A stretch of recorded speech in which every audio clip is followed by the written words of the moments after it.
The phone rings. You look at the screen. It's them. That family member who always calls before the holidays. Your entire body tenses, your chest tightens, your hands sweat. You haven't even answered, and you already know exactly how it's going to go. The comments disguised as jokes, the fake smile while they diminish you, the feeling of being a stranger in your own family. You answer, "Hi, honey, about Christmas." And before they finish, you interrupt, "I'm not coming." Silence. "What do you mean you're not coming? It's family." And that's when you realize they never understood. Real family doesn't make you feel small.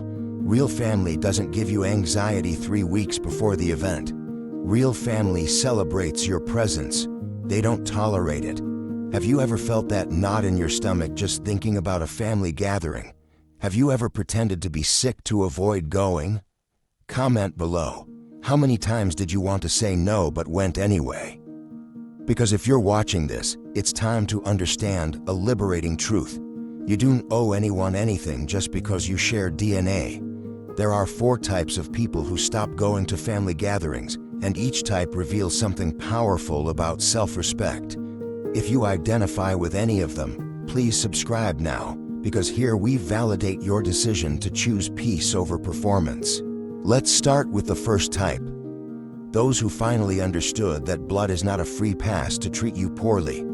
You spent decades showing up. Every Christmas, every birthday, every obligatory gathering.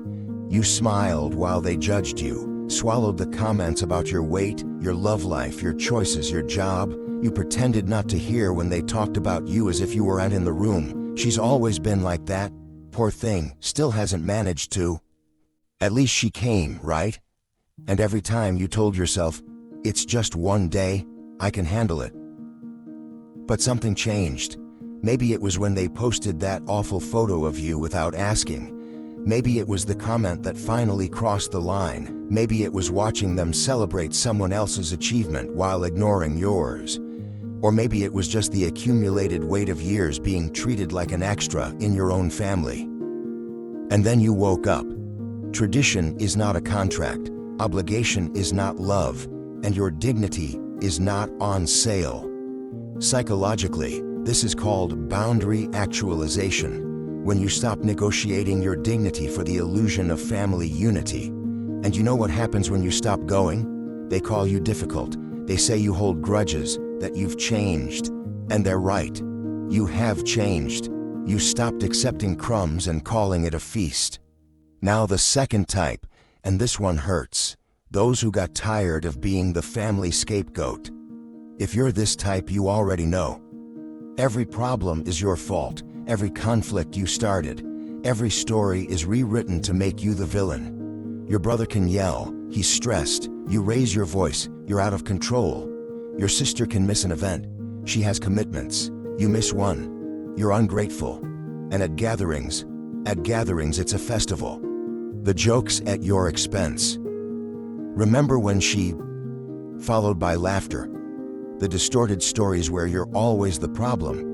And if you dare defend yourself, oh, come on, can't even joke around. This is what we call systemic scapegoating. The dysfunctional family needs a villain so they don't have to look at their own problems. As long as you're the problem, they don't have to change anything. But then you stopped showing up, and chaos ensued. Because without you there to blame, what was left? The truth. And they couldn't handle it. So they did what they always do. They blamed you for ruining the holidays with your absence. They didn't miss you. They missed having someone to dump on. If this touched you, share this video now. Someone needs to hear that they are not the family's problem. They are the solution the family doesn't want to accept. Third type, this one's for you, who was always the family engine. You organized everything, called everyone, remembered the birthdays, brought the food, decorated the house, mediated the fights. You were the one who kept the family together. Until one year, you stopped.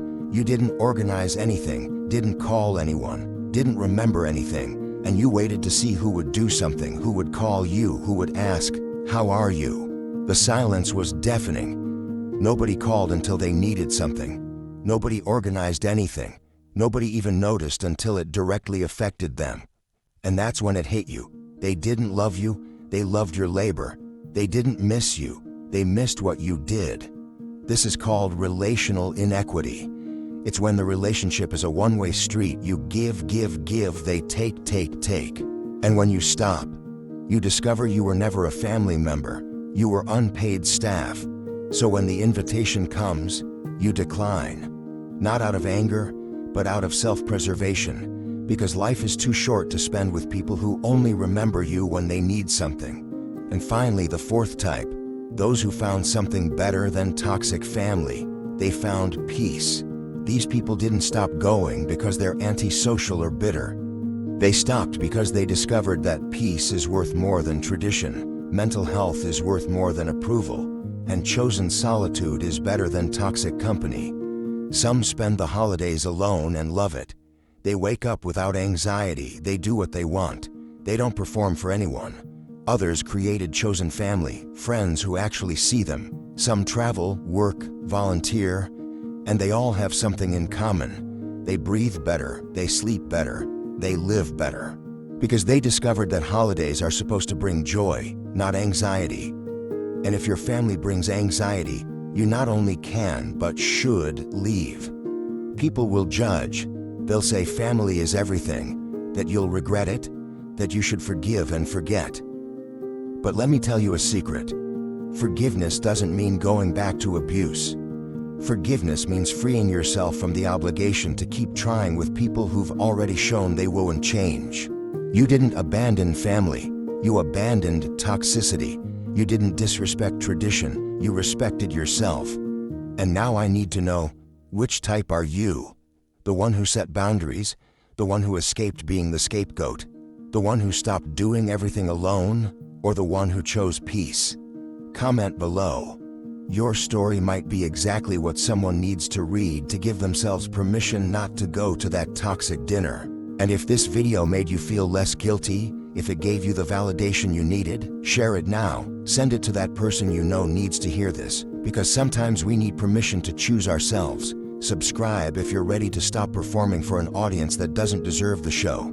Here we validate your decision to choose peace. We celebrate your courage to say no, and we remind you every day that your presence is a gift, not an obligation. You don't owe anyone your presence. You don't owe anyone your suffering.